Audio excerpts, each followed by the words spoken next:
Estamos voltando à nossa capacitação, a segunda etapa, tratando sobre a Lei de Responsabilidade Fiscal. Até o momento nós tratamos sobre a despesa pública. Iniciaremos a nova etapa dessa capacitação, no qual estaremos abordando os demais pontos fundamentais da lei, a fim de subsidiar o município a cumprir as regras e que vocês observam o cumprimento dessas regras para que torne-se elas mais eficiente e clara na gestão pública. Em relação às regras para geração de despesa, que todo mundo já conhece, que é do PPA, da LDO e da LOA, vem em relação à programação financeira. Trata-se do impacto orçamentário e financeiro, com a declaração do ordenador de despesa, sobre a compensação, se necessário, licitação, empenho, contrato, liquidação e pagamento. São as regras padrões já estabelecidas pela 4320, pela Constituição, pela Lei de Responsabilidade Fiscal e pela Lei 8666, que trata da ordem financeira e orçamentária dos municípios. Essas regras de geração de despesa, elas são padrões, no qual todo município deve observar-se. Verifica-se o ponto principal: licitação, empenho e contrato. Toda despesa pública, ela prevém anteriormente do empenho público. Significa o que o empenho? Nada mais é que uma nota promissória que eu tenho condições de arcar com aquela despesa, que eu tenho recurso financeiro para cobrir aquela despesa, num linguajar mais simples e claro. O empenho é a segurança do credor em receber pelo serviço. Significa que quando eu faço um empenho, eu tenho disponibilidade orçamentária e financeira para se arcar com a despesa. Depois disso, o contrato. O contrato é fundamental para se gerir as regras de como será feito. E, além disso, a liquidação. Liquidação só ocorre quando o serviço efetivamente é executado e de que maneira que ele foi executado.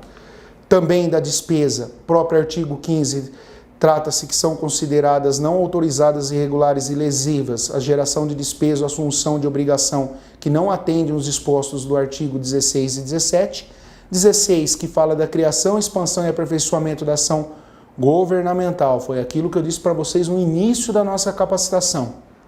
Estimativa do impacto econômico financeiro, declaração do aumento de despesa. Essa expansão, ela ocorre em que sentido? Quando se exerce há mais de um ano ou mesmo dentro do exercício não estando totalmente prevista no plano plurianual. Quando se cria uma expansão, um aperfeiçoamento de serviço, é necessário o estudo de impacto financeiro. O próprio artigo 17, ele regulamenta essa regra. Então é necessário que as despesas públicas elas sejam feitas de uma maneira bem clara, bem coesa, demonstrando sim o interesse do órgão público em se fazer a despesa, de como será arcado e de como será pago essa despesa dentro da disponibilidade orçamentária e financeira do município.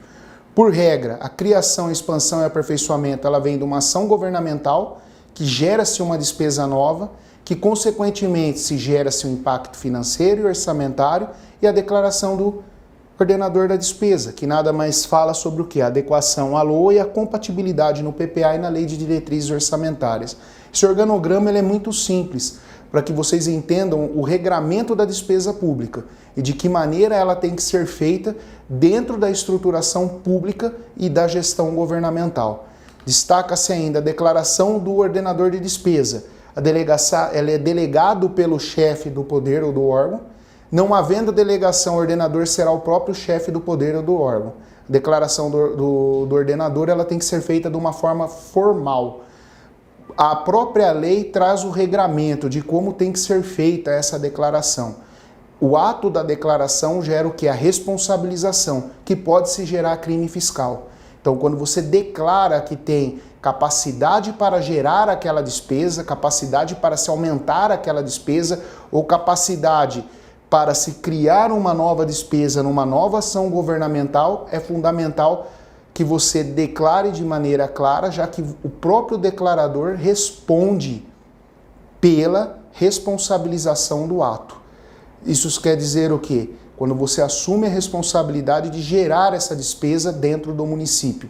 Significa que gerada essa despesa, você é responsável pelo ato financeiro e econômico da mesma. Na maioria dos municípios, essas delegações ficam aos secretários. Caso o município não possua legislação específica e não tenha a delegação do chefe do poder, passa-se a responder o próprio prefeito. A despesa de característica continuada São despesas que chegam datadas e definidas, elas são rígidas, tá? E do processo orçamentário, com obrigatoriedade de alocação. Então, sempre lembre-se, despesas rígidas durante o processo, despesas continuadas, elas têm por obrigatoriedade a alocação dentro do processo orçamentário. No próprio artigo 17, ele trata disso. Trata-se que a despesa corrente devidamente de lei, medida provisória ou ato administrativo que fixa no ente a obrigação legal da execução, num período superior a 2 anos. Geralmente utilizamos essa despesa de que maneira? Com os contratos de características continuadas, contratos que são prestados durante o exercício da gestão, contratos com vigência superior a 2 anos, ou superior a 1 ano de característica continuada. Exemplo, um contrato de prestação de serviço. É obrigatório que se tenha o estudo de impacto orçamentário e financeiro. As despesas obrigatórias, ela tem que estimar o impacto orçamentário e financeiro do exercício de referência e os 2 exercícios seguintes, subsequentes. É importante para quê? Para que você demonstre que existe adequação tanto orçamentária quanto financeira para se suprir essa despesa. Ela vem elaborada através do plano plurianual. Por isso a importância da compatibilidade das peças. Também tem que comprovar que não irá afetar as metas e resultados e que a compensação pelo aumento permanente de receita ou pela redução de despesa. Isso é muito comum quando se elabora um plano de carreira, que ela se torna uma despesa de caráter continuado. Então é importante que você comprove de onde vem a redução, de que maneira que essa redução vai ser feita. É fundamental para o gestor público, quando elabora um plano de carreira, se fazer todo o estudo de impacto orçamentário e financeiro e, mais importante ainda, comprovar ou com aumento ou com redução de despesa de que maneira vai ser compensado. Aqui entra um ponto fundamental do artigo 167A da Constituição, alterada agora recentemente, que vocês, município, devem se adequar a isso, observar realmente se vai ocorrer a redução ou aumento de despesa. Por isso que nós temos um anexo na própria lei de diretriz orçamentária, que é a margem de expansão de despesas continuadas, que significa o quê? Sua capacidade de aumento de receita para se absorver uma nova despesa. Esse cálculo ele não é meramente figurativo dentro do orçamento. Então é importante que o gestor público observe as instruções do STN em relação a esse cálculo e que faça ele de característica constante. Cada elaboração da lei de diretrizes que traga realmente o impacto dentro da peça de planejamento. Os limites que nós também temos que controlar é com a despesa com pessoal, dívida e endividamento das operações de crédito, antecipação de receitas orçamentárias, o aro, algo que não é permitido aos municípios, garantias e contragarantias e restos a pagar. Ponto principal que o município tem que tomar cuidado, restos a pagar. Lembre-se que o restos a pagar de curto prazo ele está na sua disponibilidade de caixa. Toda vez calculado caixa na virada do exercício, recomenda-se o quê? Se não existe possibilidade de caixa para se arcar com o cumprimento da despesa, esse resto a pagar ele deve contingenciar o orçamento linearmente, respeitando-se os limites constitucionais da educação e saúde para que se volte o limite financeiro. Então é importante que o gestor público observe a relação dos restos a pagar com as novas despesas que serão geradas. Também da despesa com pessoal, somatório de todos os gastos, os ativos, inativos e pensionistas, inclusive exerce qualquer espécies remuneratórias, bem como os encargos sociais e as contribuições. Segue exatamente uma regra padrão. O próprio Tribunal de Contas já faz esse estudo. É importante que o gestor acompanhe esses gastos, que é correspondente ao quê? Receita corrente líquida do último 12 meses com a despesa de pessoal, que é o somatório dos ativos, inativos e pensionistas, seguindo as deduções. Observa-se que essa regra foi alterada em 2017. Então, 2018. Leva-se em consideração a observância à nova regra, principalmente no que está previsto no manual do STN. A mesma regra é utilizada pelo Tribunal de Contas, que utiliza-se para se dar o alerta ao município em relação aos cumprimentos. Todo software legado de gestão pública, ele já possui característica para esse tipo de controle, que traz uma maior visibilidade e um maior controle de gestão na área de pessoal. Dedução das despesas com pessoal, que é as indenizações, que são as demissões de empregados, os incentivos à demissão voluntária, os inativos e pensionistas custeados por recursos vinculados da contribuição, né, que é o regime próprio de previdência, e as competências de período anterior, dos últimos 12 meses, que se insere o quê? As sentenças judiciais. Isso é feito como a dedução do cálculo, está no artigo 19, parágrafo 1º.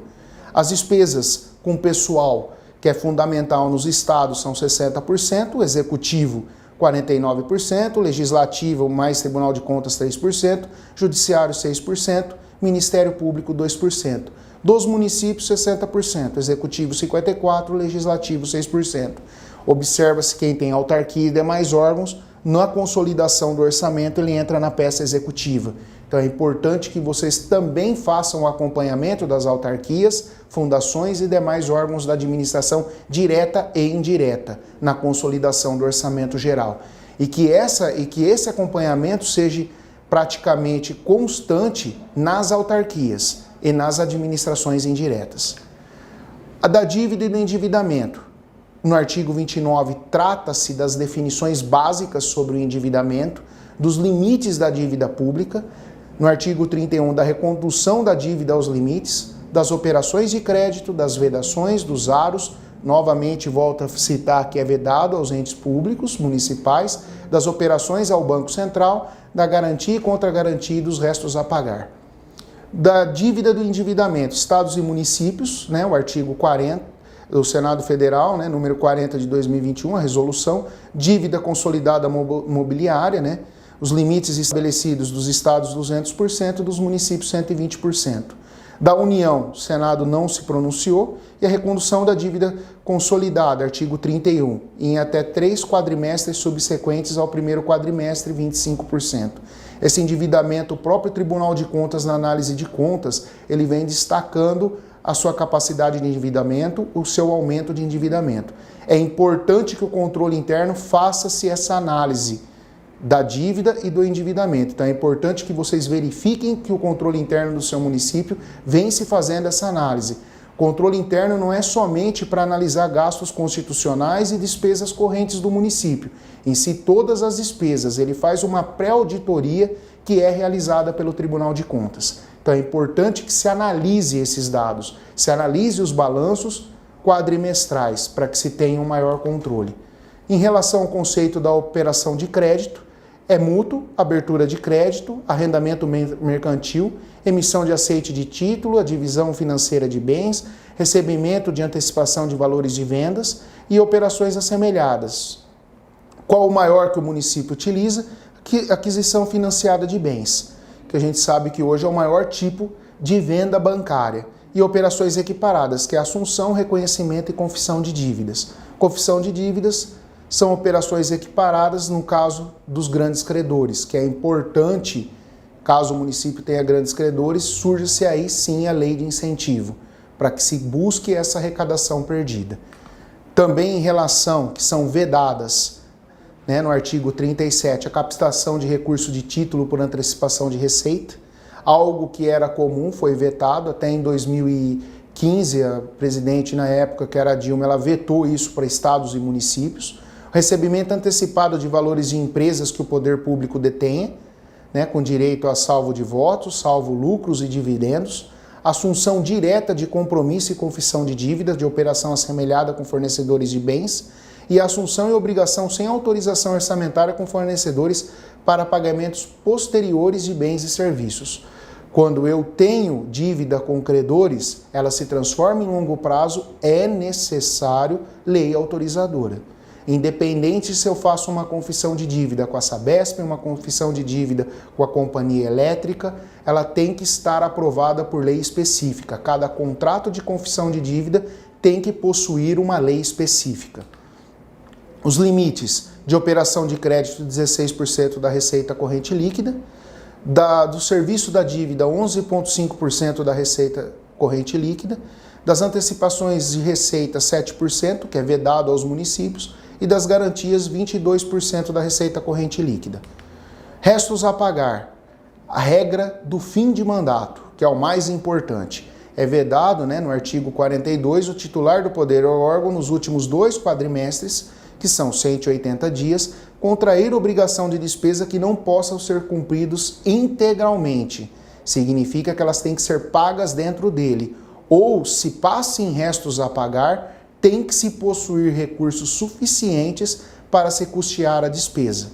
De que maneira? O tribunal, no ano de 2020, alterou um pouquinho a regra para cálculo das dívidas de restos a pagar. Hoje ele está calculando por fonte de recurso. Não está em prática, mas ele vem calculando dessa maneira. Em que sentido? Hoje, as despesas e as dívidas estão separadas por fonte de recurso, não mais aquele globo total de receitas e de despesas. Era muito comum, quando se calculava total, você ter superávites em contas de recursos vinculados que maquiavam seus restos a pagar. Na escola de governo feita em 2020, no meados de agosto, foi muito bem explicado sobre essa nova metodologia do tribunal. Não foi se utilizada devido à pandemia, mas ele já vem separando-se essas regras nas novas análises quadrimestrais, bem como na análise do exercício de 2020. Além disso, o limite de inscrição de restos a pagar não processados em cada exercício é a disponibilidade de caixa líquida por vinculação de recursos. O artigo 55 conterá os demonstrativos, a inscrição de restos a pagar, as despesas liquidadas, as empenhadas não liquidadas e as inscritas por falta de disponibilidade de caixas, cujos empenhos foram cancelados. Lembre-se que o artigo 8º da LRF, que os recursos legalmente vinculados para finalidades específicas serão utilizados exclusivamente para atender o objeto da sua vinculação. Então, observa-se que a própria lei já trazia esse regramento, que não estava sendo seguido. A partir de hoje, ele está sendo seguido. Então, o que vocês vão ter que observar? Sempre as compatibilidades de caixas com as suas respectivas fontes de recurso. É importante que o controle interno também faça essa análise. Verifique no município se está sendo feita essa análise pelo controle interno, já sendo emitidos alertas para que o gestor público tenha maior agilidade para a solução dessas pendências, que possa se trazer os resultados necessários. Além disso, da gestão patrimonial, é vedada a aplicação de receita de capital derivada da alienação de bens. Ela só pode ser utilizada na alienação de bens somente para aquisição de bens permanentes, que agregam valor ao capital do município. Então é importante que se verifique isso. Quando eu faço alienação de bens, eu só posso investir em bens ou bens permanentes, que no caso são imobiliários e imobiliários. Não pode se utilizar para custeio, nem para pagamento de folha. É muito comum, com uma quebra de recurso, se utilizar a receita de capital para essa finalidade. Então tem que se tornar muito cuidado em relação à aplicação. É algo que o tribunal acompanha muito esses gastos, inclusive no próprio balancete do final de exercício e no balanço contábil do final de exercício. Ele exige esse acompanhamento. Da transparência e do controle, dos artigos 48 ao 49, transparência da gestão fiscal, do artigo 50, da escrituração e a consolidação das contas, no artigo 52 e 53, do relatório resumido de execução orçamentária, dos artigos 54 e 55, do relatório de gestão fiscal, 56, 57 e 58 das prestações de contas e da fiscalização de gestão fiscal. Temos que observar o quê? A transparência. Ela vem do princípio do planejamento, prestação de contas, da RRO e da RGF, que são os instrumentos de transparência. Praticamente, SINCONF, Tribunal de Contas e a transparência municipal. Tudo isso são instrumentos de transparência pública. É importante que vocês analisem o portal da transparência de vocês. Existe um regramento, a lei federal que trata exatamente sobre essa transparência e o mais importante, os relatórios de execução orçamentária, os relatórios de gestão fiscal, eles têm que estar publicados no portal da transparência, de forma clara para que a população consiga ter um entendimento técnico dessas publicações. Além disso, as prestações de contas é feita anualmente pelo Tribunal de Contas, analisadas-se todas as contas e feito todos os questionamentos. Hoje o tribunal, com a nova metodologia de análise, facilitou muito a gestão pública em relação ao quê? Em relação ao acompanhamento e a gestão das contas municipais. uma vez que a cada quadrimestre ele encaminha os relatórios de alerta para que sejam corrigidos as não observâncias às regras e às leis, principalmente a lei de responsabilidade fiscal. Então é importante, quando se recebe um alerta, verificar-se do que trata o alerta e verificar-se de que maneira esse alerta será corrigido. Aí entra novamente o papel do controle interno do município de vocês, observar se ele vem realizando esse acompanhamento para buscar uma maior solução no trabalho e uma maior eficiência do recurso público. Transparência, as peças de planejamento têm que estar publicado o Plano Plurianual, Lei de Diretriz Orçamentária e a LOA. Isso tem que ser publicado após sua aprovação e disponibilizado cada ato de alteração no portal da transparência, para que as pessoas tenham a capacidade de analisar e verificar todos os procedimentos necessários de alteração. Além disso, na própria transparência, ela vem através da prestação de contas, que vem da prestação de contas anual, parecer prévio do Tribunal de Contas, que julga as contas, que a Câmara julga as contas e dá ampla divulgação aos resultados. É importante que todas as contas analisadas pelo município, pelo Tribunal de Contas, seja publicada e que o julgamento das contas, aprovadas ou não pela Câmara, também seja publicado.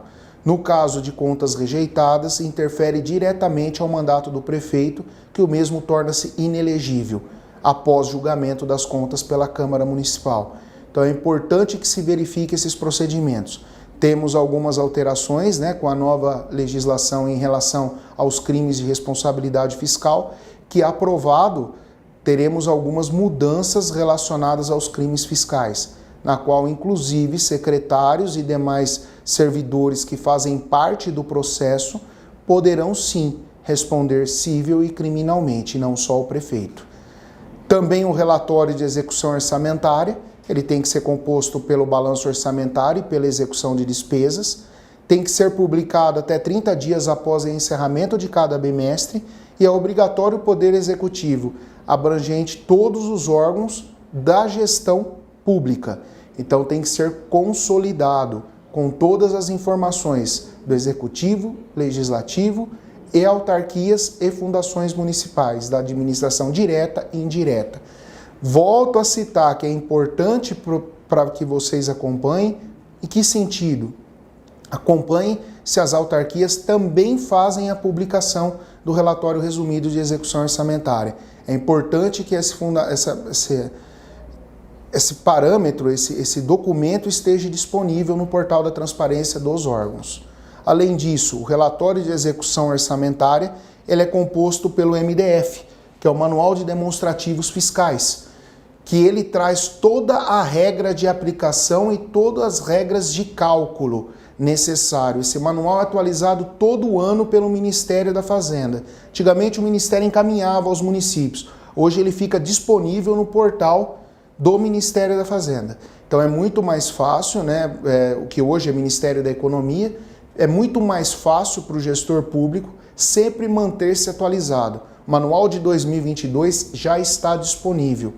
Também observar-se que houve alterações nas novas regras de contabilidade pública, para que torne-se mais fácil os controles. O que é previsto no MDF? A receita corrente líquida, as fórmulas, os resultados das despesas previdenciárias, resultado primário e nominal, restos a pagar por poder de órgão, receitas com o ensino, receitas com os serviços de saúde, receitas de operação de crédito, projeção atuarial do regime próprio de previdência, receita de alienação de bens e parcerias públicas privadas.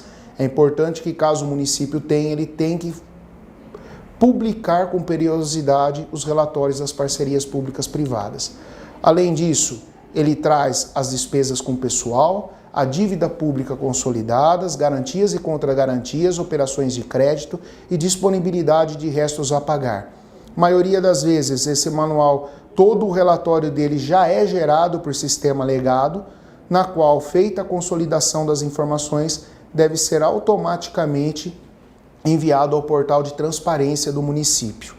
A transparência tem a participação popular no processo orçamentário, que é obrigatório. O Tribunal de Contas, um dos pontos que classifica como índice de efetividade da gestão pública é exatamente a participação popular no processo orçamentário, as audiências públicas, que são fundamentais. Devido à pandemia, em alguns municípios elas estão suspensas, em alguns outros já estão sendo realizados de forma remota, em outros até presencialmente. E caso a participação popular verifique o não cumprimento, eles podem denunciar o descumprimento da Lei de Responsabilidade Fiscal. Então é importante que o município torne-se claro os processos de planejamento municipal. Além disso, as alterações do artigo 48, que traz para o SICONF, que é um sistema de controle, o formato da matriz de saldos contábeis, e além disso a periciosidade mensal dessas informações. Praticamente todo ente público ele tem que se trazer as informações da matriz de saldo contábil. Então o sistema do Tesouro Nacional ele mantém essas informações que não alimentadas trazem como impedimento informações de negatividade no cálculo do município. Então, observa-se no parágrafo 2º que ele trata exatamente do quê? Que a União, Estados do Distrito Federal e os municípios disponibilizarão suas informações e dados contábeis, orçamentários e fiscais conforme periodicidade, formato e sistemas estabelecidos pelo órgão central da União, que deverão ser divulgados em meio eletrônico de amplo acesso público. Então ele já traz o regramento de como tem que ser feita a publicação. De que maneira que é feito esse controle? Esse controle é feito pelo próprio controle interno do município, controle externo, que é o Tribunal de Contas, Ministério Público, que faz o controle e fiscalização. Além disso, nós sugerimos o quê? A própria Câmara dos Vereadores fazer parte desse processo, buscando informações, colhendo informações de como é feito essa gerência pública. Destaca-se a importância do controle interno dentro dos processos de fiscalização do município. Então é importante que o controle interno do município de vocês façam todo esse acompanhamento. As penalidades, nós temos 2 critérios, que são as restrições inconstitucionais, que são perdas de direitos políticos, perdas de direitos eleitorais, perdas de mandato e as sanções pessoais, que incluem inclusive até prisão. Então é importante que o gestor público ele esteja ciente dos atos por ele praticado e das penalidades que isso pode ocorrer. Além disso, as restrições institucionais são as transferências voluntárias, suspensão, a não obtenção mais de garantia e a não contratação de créditos. Então é importante que o ente também sofre penalizações. Então observa-se que todos hoje estão sendo fiscalizados quase que constantemente para que, caso não cumpra-se a lei de responsabilidade fiscal, sofra a primeira penalização, que é a falta da transferência voluntária. Enquanto não se regulariza a situação, não é permitida a transferência voluntária, muito menos as operações de crédito. Então é importante que os entes eles analisem de que maneira que eles vão controlar isso. Além disso, nas sanções pessoais, o crime de responsabilidade, os crimes fiscais, o Código Penal, a inexigibilidade, a improbidade administrativa e define os crimes de prefeito e vereador, que é o Decreto-Lei 201 de 67, que é onde vem realmente a cassação do prefeito.